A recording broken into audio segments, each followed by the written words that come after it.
Honestly unbalanced. So we'll start off because we do need to be slightly linear in this conversation, that we need to get some understandings clear first before we go in all sorts of directions. So I'd love to clarify first and foremost, like straight away, what the misconceptions people have of ADHD for adults particularly, because that people might have misconceptions for children, but for adults particularly, what are the misconceptions people tend to have? Well, I think the first misconception is that it is children that just have ADHD and you can grow out of it. So I think that was the very first misconception is, oh, all of a sudden it just disappears, when in fact you are born with it and you die with it. So that's number one. Number two, that it's all based around externalized hyperactivity, when in fact there's a part of ADHD called inattentive ADHD, which is all about internalized hyperactivity. So, for example, you might have someone at work in a classroom who doesn't present any of the typical hyperactivity, like needing to move or jumping around and seeming quite, they often get called too much or distracting. Um, they wouldn't present any of that. And actually, it's all going on internally, and they could be daydreaming, or that's where they might misplace their belongings and things like that. Also, the other misconception is because of the name, it's called attention deficit. I would argue, and I think everybody who has ADHD relates, it actually isn't a deficit of attention. It's actually we have an abundance of attention. And what we struggle with is knowing where to channel it. Okay. So I think that's, some of the common things that we hear day to day, the ADHD is, and the fact that it's a choice, right? That people are choosing to procrastinate or choosing to talk really fast, be impulsive. It's almost feels it's uncontrollable in a sense that people's brains are just wired differently. And it shows up in their behavior. And I think a lot of, what we see in the media, it's like people are just making it up or choosing to make these decisions. And it's When you not a mental health condition is another one as well. when you say it's internalized, is that like internalized to some degree by choice, in that people don't feel that they can do the things they want to do energetically and feel that they'd be almost embarrassed to behave in a certain way? So bring everything inside and kind of wear a mask? Or is it Mm-hmm. internalized just by nature? It's both. So there's actually the type of ADHD called inattentive, is actually just internalized hyperactivity and in full and things that you wouldn't actually see. Some people don't have the externalized hyperactivity in their in their kind of ADHD, their type of ADHD. However, masking is huge, obviously, for an individual with ADHD, and especially if they've gone their whole lives being undiagnosed with ADHD, um, where we can suppress, especially as women. Um, we could suppress our externalized hyperactivity. So, for example, you know, I was quite dopamine seeking externally, and it was quite. I presented very much like a typical naughty schoolboy throughout my life. As I got older, I really tried to mask that where I could, trying to become like, for instance, getting married really young and wanting to be, the perfect domestic housewife and start to calm down and do things that all the other women were doing around me, like, being organized and trying not to be this crazy wild child that I tended to be. And I think a lot of, girls did do that throughout their, they're growing up and in school and what have you. And that's why they could come across like, you know, not struggling as well. They can come across like they've got it all going on together, but actually behind the scenes, they're really working hard to look like Hmm. they're hanging in there. And it takes something like a hormone change or having children, and in particular, sometimes it's having the second child that we see that comes and disrupts things a whole lot more, and that mask slips off because they are unable to keep it going anymore. When did you realize you were wearing a mask, if at all? I think I, realized as soon as I got my diagnosis when I was 33, or was I 30, 32? I always felt like I didn't know who I was because it was a question I was always asking myself. Obviously, I think that's what a lot of us go through when we feel quite lost in our lives. Um, and I was quite extreme in how I masked. I would just try and be different people, like I said, a housewife, a party girl, working in a corporate office, then being a yoga teacher. And I mean, there wasn't nothing I don't think I hadn't played yet. Mm-hmm. But what I realized in that instance when I got my diagnosis, it was a whole sense of relief of like, oh my God, I've just been trying to figure out, why I feel different and just trying to find that thing that was going to make me feel normal. And actually, this was behind it all, and I don't need to keep pretending anymore. It was like an instant realization for me. And like, what does the diagnosis look like? Like, is it that there are kind of questions, kind of a psychological assessment, and then someone, I guess, relatively subjectively says, okay, yes, I can diagnose you or not, or is there something they're looking out for hormonally? Like, what are the signs that then equal a diagnosis? How is that I done? wish they would look at things hormonally, and I hope that comes eventually. We could talk about it in a bit, but I've had two diagnoses. So I had one on the NHS and a private one. So they can be different depending on who you go to and what process they have. But what they tend to do is, first of all, there's a screening process, which tends to be just a piece of paper where like a tick box exercise, and then that will go into a waiting list. Once you have passed screening and you'll have a conversation with your GP or your doctor,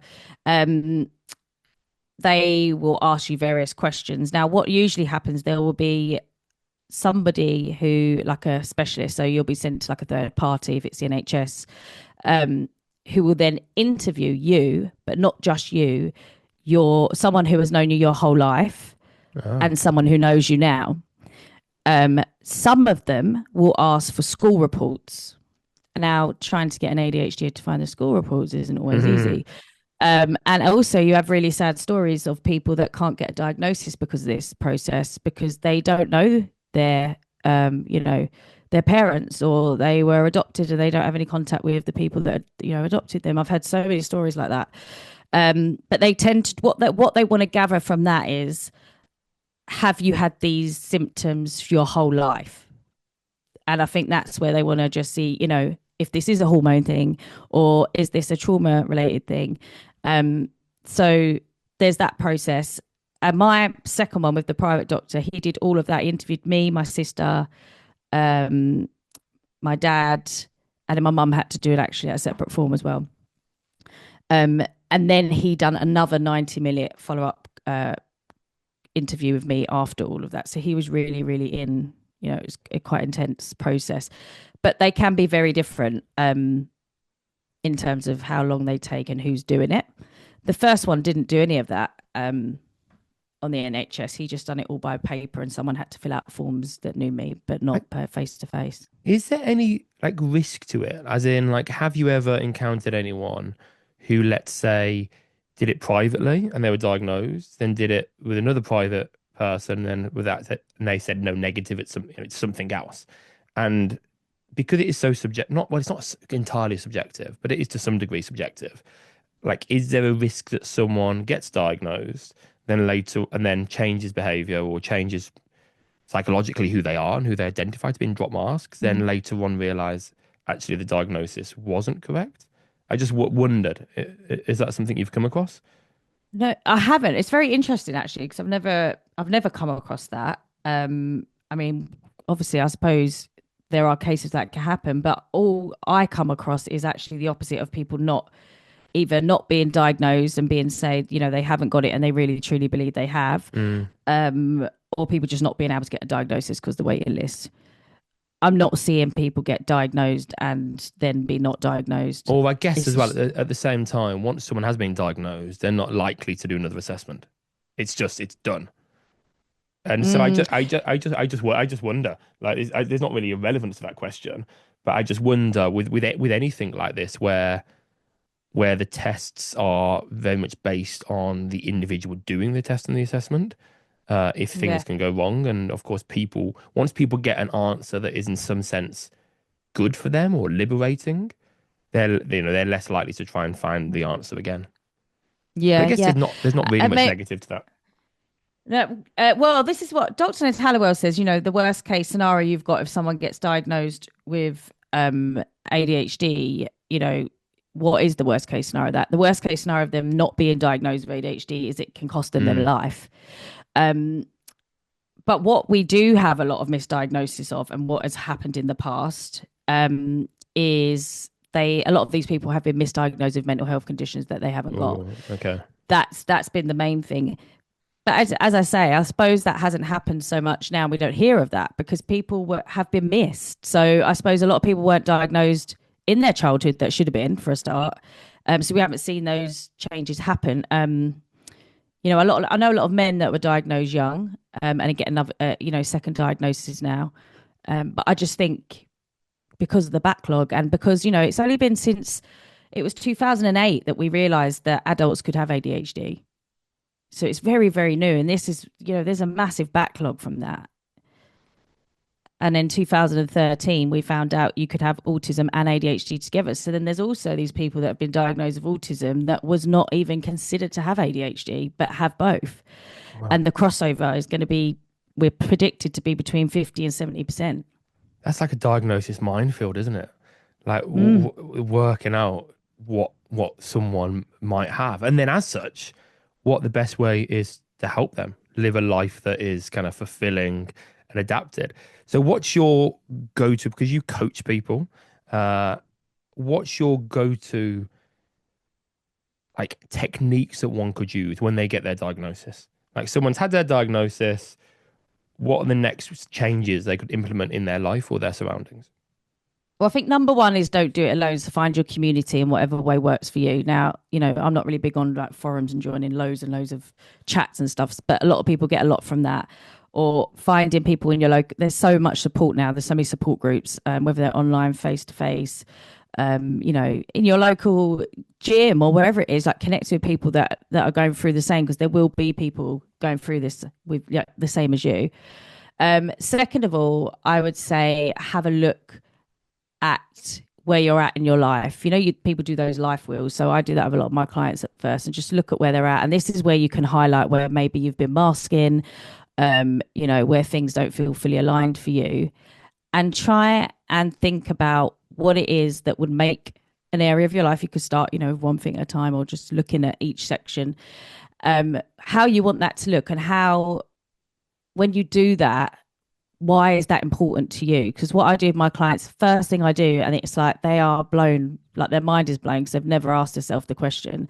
I say, what do you want to, where do you want to get to in your relationships or your work or wherever it is that we're talking about? And they know straight away what they don't want, but I don't want them thinking about that, because I want them to go, well, this is what I want it to look like.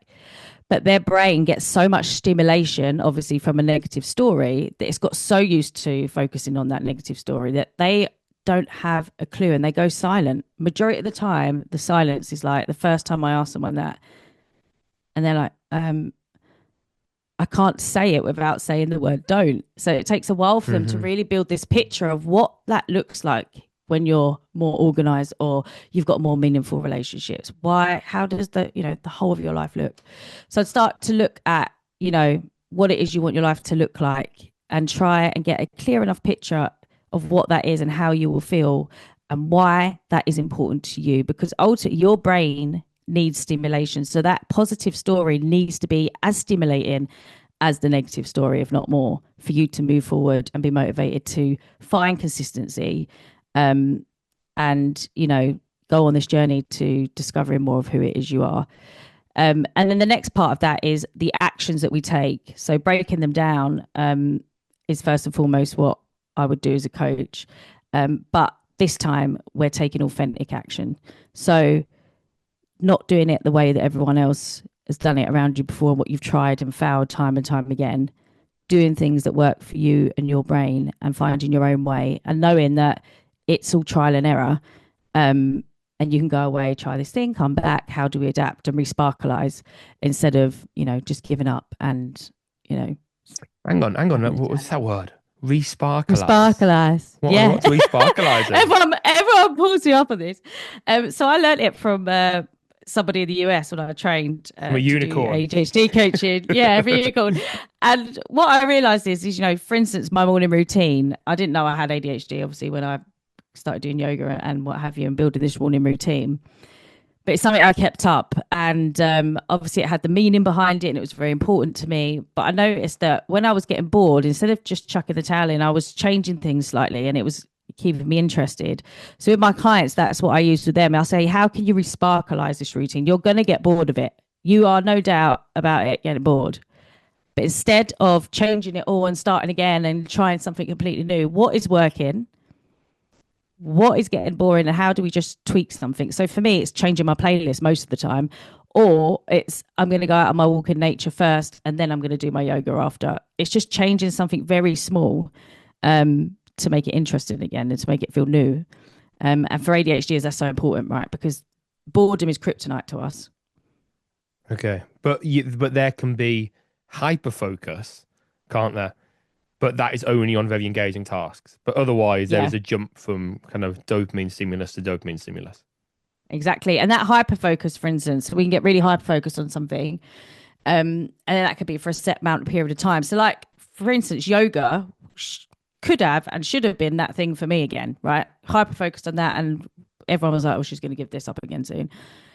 But because of this ability that I managed to find the really deep meaning behind it and a why, I resparkleized it and kept it consistent in my life. Is that that was I've never done that before until But I what found exercise. we'll jump to yoga in a little bit, but you mentioned earlier the idea of why, uh, and I learned in my research that often people with ADHD will really resist demands or instructions unless a why is explained. And I love that. I am I'm all on board. I'm all on board with that. Like I need a why and get frustrated when people don't explain why. And I'll often personally like, play devil's advocate. Like even if I don't really Mm-hmm. care about the thing and I completely agree with the person saying something, I need to know why and what is their justification behind it. So can you speak more to that and then how that kind of manifests in life? Yeah. I think So that's a we superpower, need if anything. Yeah, we need a why. Well, this is it. It really can be a superpower, but also it can cause us a lot of trouble in things that we might actually deep down care about and want to pursue. Um, but yeah, there's a thing called demand avoidance. So we that's why I say coaching works so well for us as opposed to like therapy or, mentorship, for instance, because coaching, we don't give people the answers, right? Because if they come along and they think they want the answers and I go, if I give you the answers, you're not going to do them anyway. So you don't really want the answers, but we need meaning and a why behind everything that we do. And that comes back to what I mentioned before, a lot to do with the stimulation. Um, and also that stimulation, obviously, it's that importance to them, isn't it? It's like there's no their brain can't see a way, can't understand why it would go and do that thing if there's no reason or importance behind it. Where's the dopamine in that if there's no meaning or no why? And their brain needs dopamine. So figuring out that why, and that's where we can hack that a bit though. So like say for instance, they do want to get a healthier routine. Now they really do want that, but they just haven't paused for long enough to understand what that truly means. And what that comes to is, well, I want to spend more time being present and being healthy around the people that matter to me most, for instance. That tends to come up quite a lot, presence. And why is that important to you? Well, because that's what life's all about. Now we've gone from just getting a fitness routine, which seems very surface level, and it's like, oh yeah, I want to get fit because everyone else gets fit, to really seeing a picture of like living a longer life and being able to, play with my children, have more energy or be present or, that's what's so important to them and then why it's important. But they wouldn't have that opportunity to ask that question unless someone, Mm. does it for them in that sense. And is there any techniques used to kind of crack the dopamine desire if it needs to be cracked? Like, are there techniques? Is anything help break that cycle? Like ice baths, vagus nerve stimulation. Like, I'm quite into I've got a weird like vagus nerve stimulation device, and that says it does so many things, including like helping with long COVID and helping with depression and helping with sleep, uh, but other stuff as well. And I just wondered, is there any research on that, or is it something that's even needed in the first place? Definitely. I think trying to find a healthier way to, manage dopamine levels is a must for all my clients. It's something I really, really try to do. Um, for some of them, it's really difficult because, for instance, if they're getting, their dopamine from screens, for instance, I've got a lot of younger adults who are big on the gaming, right? So it's a big task to try and navigate, them getting off it because it feels like a really big thing. It's there's a lot of obviously emotional safety as well for them in this zoning out and being on their screens and gaming with other people. But yeah, movement is one of the first things I'll always obviously go to. Showers, as you said, the cold showers I start with. But it depends on the individual what they're gonna start with, and I do try to basically look at the foundations first and a morning routine that requires them to earn their dopamine before they engage in some kind of hard hitting quick dopamine activity. And you found yoga to be like a useful tool for you. Mm-hmm. Like, how did you get into it, and what made you stick with it? Because you said earlier that your friends probably had the expectation that you're into it, and then you'll soon be not into it anymore. Like, what made you Mm-hmm. stick with it? What about it gave meaning? I think first of all, it was being able to pause for the first. Like I remember my first shavasana. I was like, I don't think I've ever listened to what my brain's doing ever. I was constantly on the go. Like had 5 plans in one day across London and doing a million things. I never stopped. And going through that class and then having that moment at the end, whether it's just like 5 minutes of stopping, I just remember, obviously, I think a lot of us got really emotional, and I remember doing that for about a year after every class, feeling like it released lots of emotions.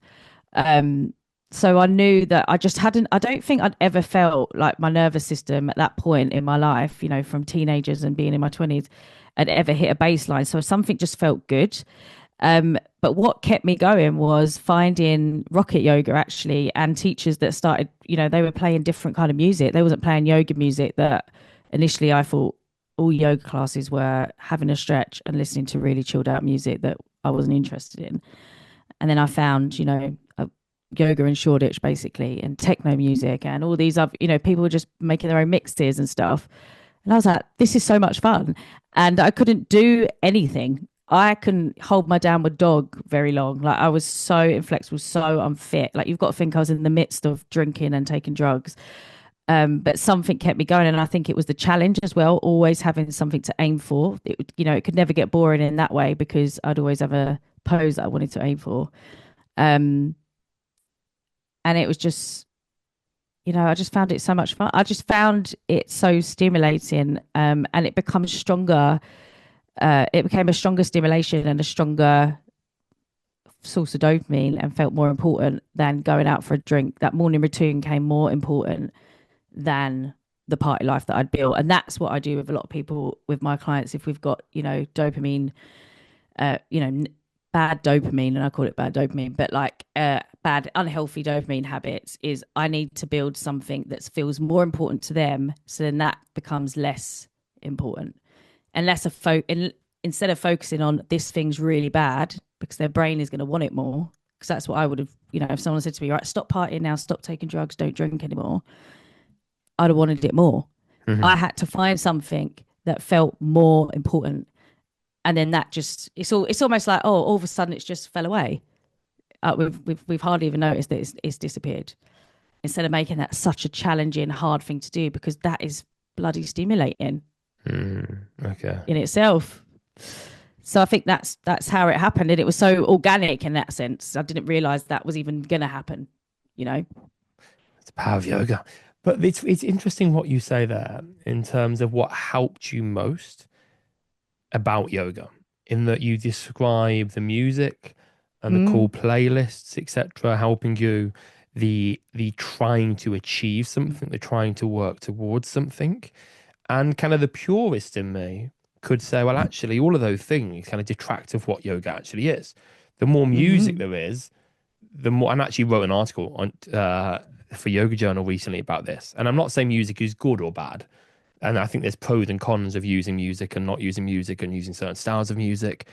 But I think we can't deny that the more music there is and the more beat there is or lyrics, the less room there is for self-inquiry. Although it can take you to a different psychological state, of course, and there's other benefits to it that.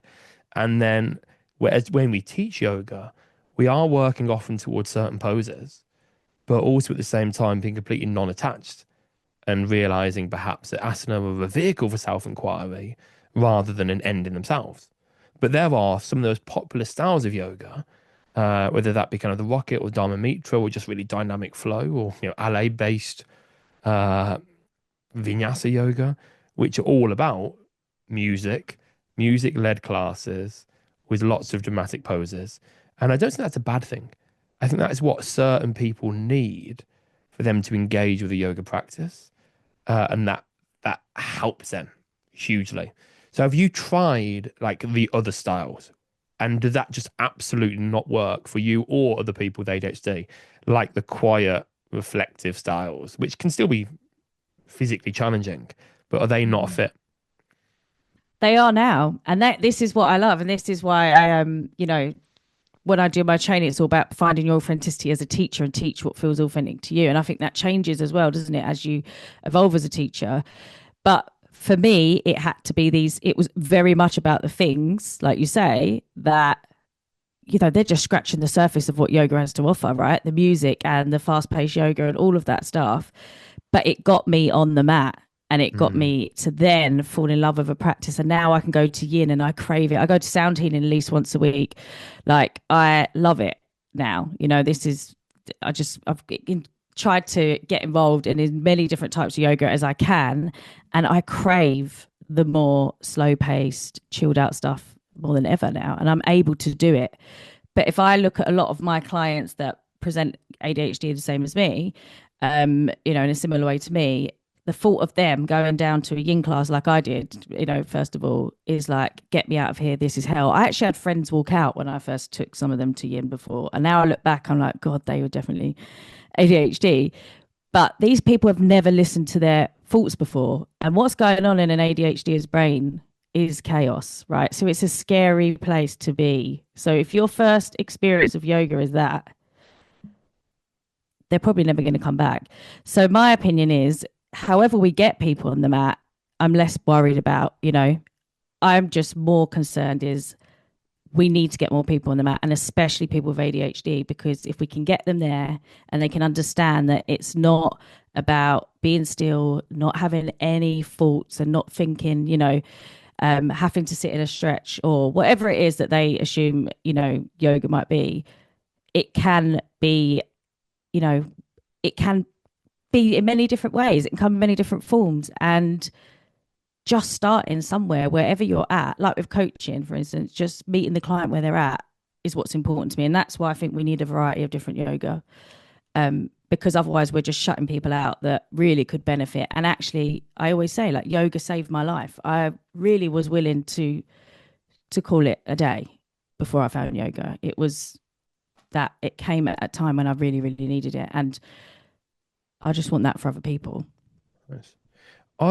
Are there differences to the benefits of the yoga you describe or someone taking up kind of Pilates or like a Barry's boot camp style class? Do you view that yoga has more benefit than just movement itself?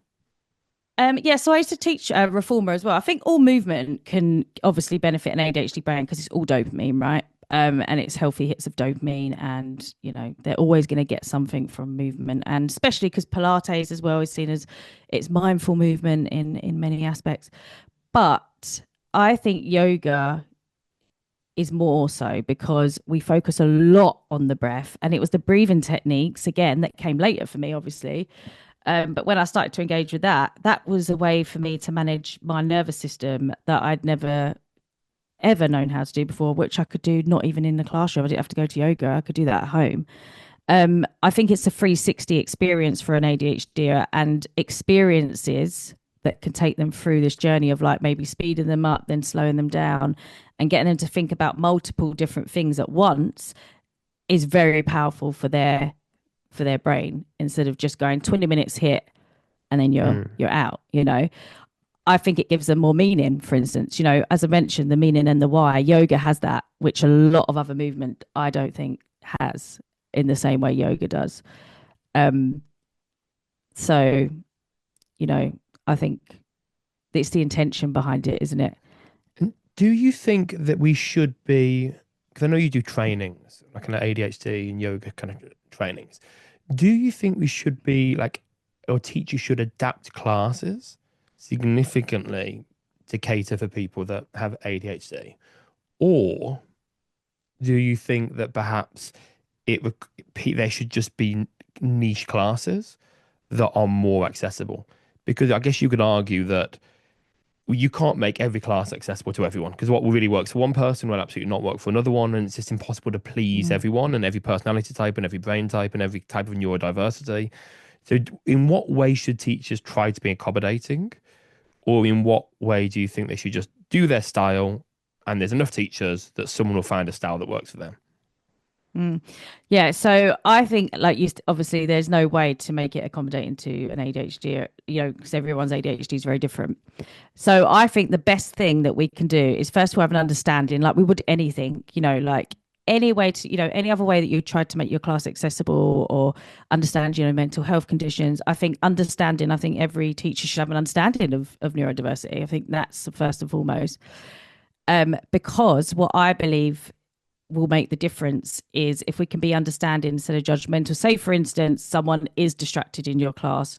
How are we going to make them feel? If you understand what RSD is, for instance, rejection sensitive dysphoria, we're very highly sensitive to perceived and real rejection.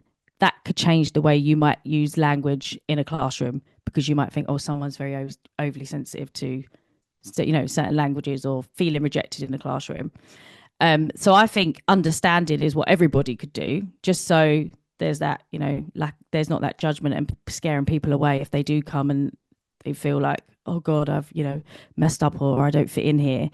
But I think the other really powerful thing that people can do, and this is obviously like anything, is representation and ensuring that, you know, there's teachers out there that they feel comfortable in saying they've got ADHD if they have got ADHD and unmasking.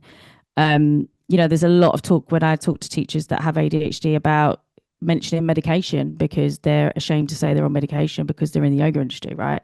So I think that's another thing, is creating these safe spaces, because if they feel like that, then so do students as well. And they might feel like, oh, I don't, you know, yoga's not for me because I take medication. Everyone doesn't do that in that world. So I think the biggest thing we can do is, yeah, representation, have understanding. But ultimately, that helps everybody. So every teacher should feel empowered to be individual and authentic to themselves. And if we can just practice that as a model anyway, I use ADHD as a vehicle to do that and spread that message. But ultimately, that will help everybody. There's loads of people out there that have been, you know, that are teachers that might feel afraid to change up what they're doing or teach a different style or whatever it is, because they're scared of unmasking for other reasons. So I think just having a more individual approach where we can, and letting go of judgment. I just think not just in yoga, but in the world, there's just so much judgment on things we don't understand. And instead of asking these questions around why might someone do that or what's going on there, we just tend to point fingers and assume that it's wrong because I don't understand it. I think the judgment thing is key. And I certainly was guilty of that like many years ago. Like, you know, thinking that there's one way of doing yoga, or there's ways that are more authentic or not authentic. And you know, every year I let that go more and more. And kind of for me, realize that as long as people are keeping people safe, like I completely object to styles of yoga still that I perceive to be anatomically dangerous, or kind of cultures in yoga that are about kind of belittling people that can't achieve certain shapes or like. So I'm still against that, and I still hold judgment there. But in terms of ways to kind of access yoga, whether that be through dynamic movement, whether that be through yoga, whether that be through yin, whether that be through focus on the chakra, or maybe more kind of contemporary philosophy and self-help, as it were, infused into a yoga class. I don't care, as long as it's Yeah. helping people to some degree. And I see judgment so much still in, even in terms of like who's allowed to teach yoga and what is Yeah. authentic yoga. And the kind of it's shocking. Like I read a book recently. I got given a book by a publisher, and it was just so kind of like anti a certain demographic, and that they shouldn't teach Wow. yoga and they've corrupted yoga. And everything they said, I then looked at the writer's social media, and everything they accused this demographic of doing, they were doing 2 years ago, 3 years ago, 4 years ago. There was talk about consumerism, but yet they had a code for expensive yoga mats, an affiliate code. Like, it was just, and so I think we should all encourage people, I think, to teach in a way that is authentic to Yeah. them, but authentic can be quite loaded, because sometimes people think, well, authentic means I can just be whatever I want. And I often use the term professionally authentic. Like, you need to have your why, Exactly. you need to be mindful, you need to accept the fact you have a role and responsibility and people are paying for you, but you should find the way you want to teach a thing and allow that to evolve. Exactly. And also if your intention is, like you say, with safety and, well, to have that compassion and kindness at the heart of it as well. Like, you're not harming anyone. If you're not harming anyone, do it your way. And I think that's so important. I think that's the change. It sounds so simple, but unfortunately I don't think we do it very easily. Let's move on to some kind of like slightly quicker fire questions now. Uh, are there any new habits or skills that you're adding to your life or that have improved your life lately? Yes, so many. I mean, the one of them that's the most basic one, which has been absolutely life changing for me, is whiteboards. I have so many bloody whiteboards now. I've got like a monthly one, and then my it matches my weekly one, and then my weekly one. I'm able to set my daily tasks, so that's one of the biggest, practical things. I have started setting boundaries, and this is what I wanted to say earlier, and I forgot because it's my working memory. But when we get diagnosed, I think the biggest work we have to do is work on, first of all, beliefs, and then from working out what our beliefs are and reframing those limiting beliefs, because I think that's where we struggle the most. Definitely is like we are rife with limiting beliefs. Is then figuring out what our boundaries are. And it can be like, for people with ADHD, when you've been late diagnosed, like, what is that word beginning with B? Because they have no idea what a boundary is. So for me, it's been setting boundaries, and that goes around my time, knowing that I need quiet time, or I need days where I literally don't have any face-to-face meetings, or things like that. How often do I commit to social plans? So setting boundaries has been huge. I never ever set boundaries before. I was just like, yes to everything. And cold water showers. I'm all about dopamine. First thing in the morning, doing something hard. I've added that to my morning routine.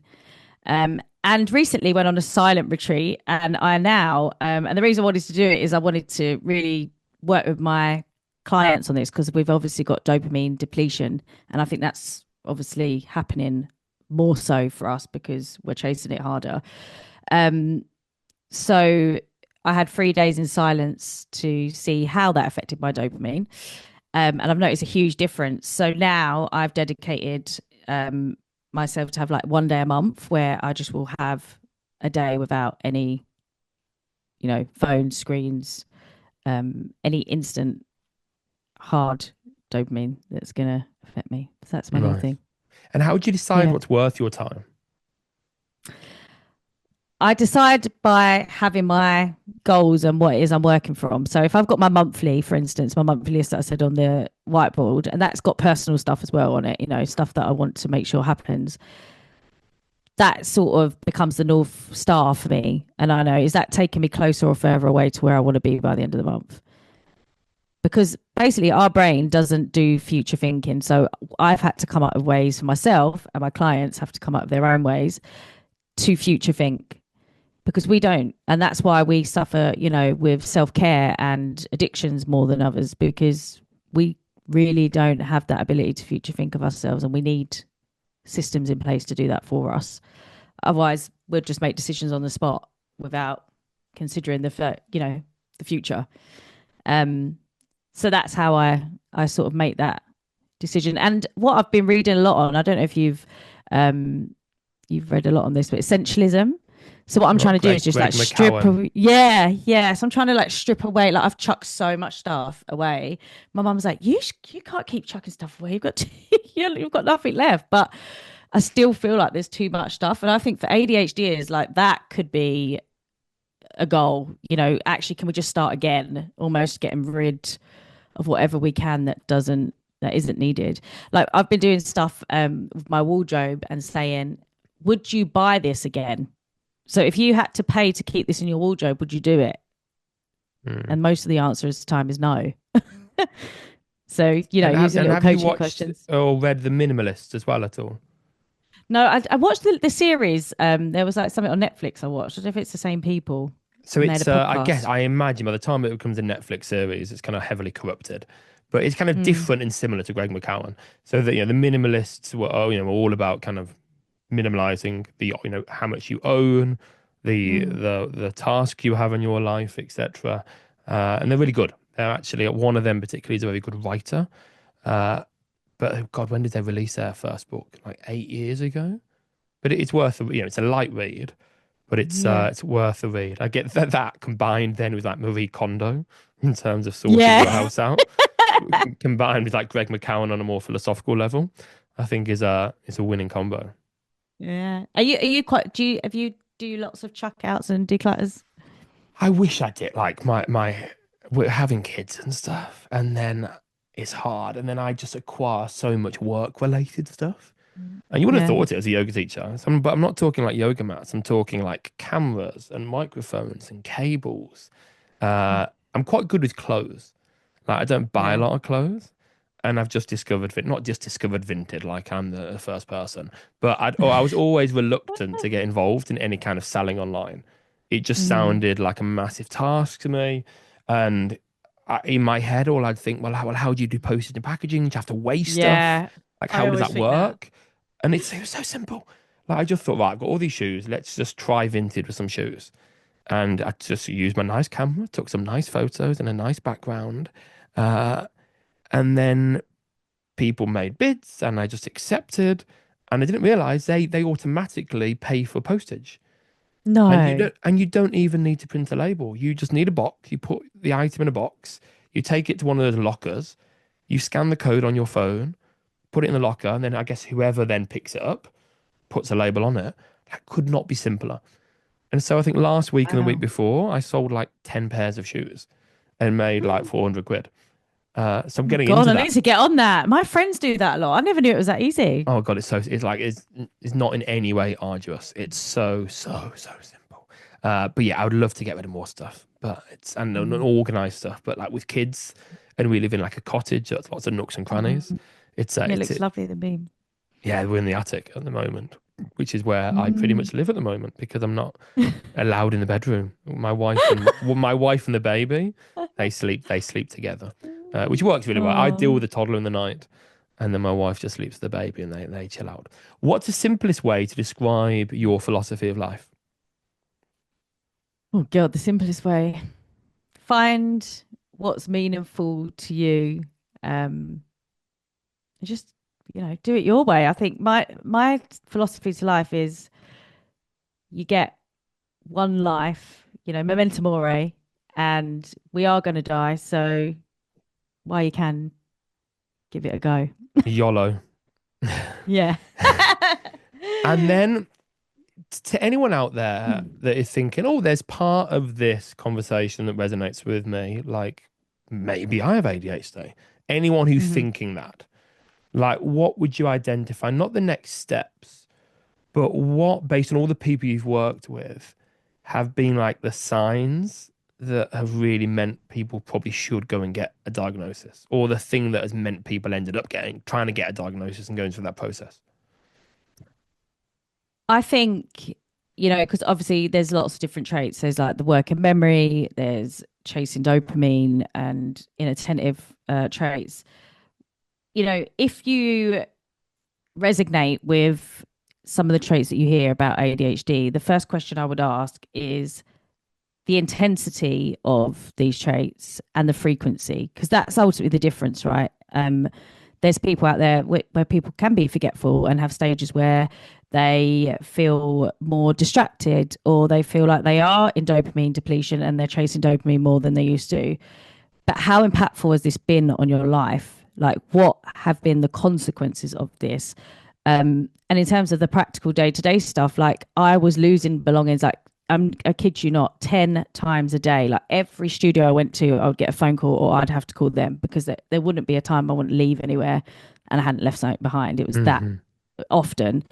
So that's different to someone who might misplace something once a week, for instance. So I always think start with those questions. Intensity and frequency is the difference. Also, if you are a woman and you have gone through hormone changes, obviously that's something to consider as well. It doesn't mean it's not ADHD and it's hormones, because actually the science shows that we will struggle more because of the estrogen and dopamine imbalance. But, you know, just thinking about, have I always been like this? And have I been masking? And, you know, have I always struggled in this way? So they're the questions I would most definitely ask. But I think, you know, as soon as you start to read up on these things, you start to understand what ADHD actually is. Because I was married to someone with ADHD. I never thought anything of it, you know, for years, until I understood what it actually meant and the science behind it. I was like, oh my God. And as soon as you see it, you start connecting the dots to your whole life. Nice. And where can people find you? Like, what have you got going on? You got a podcast, you've got lots of offerings. Yeah, so I've got a podcast called ADHD Untangled.